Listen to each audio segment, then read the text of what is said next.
Balam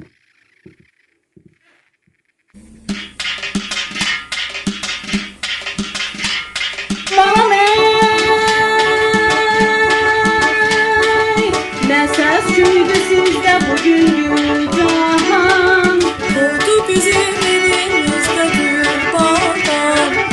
Oğlu Mehmet toy eyleyir Gülcahan. Yox canım, babam evlənir Gülbahar. Babam evlenir Babam evlənir 90 yaşında. 90 yaşında. Doğrudan evlenir. Canım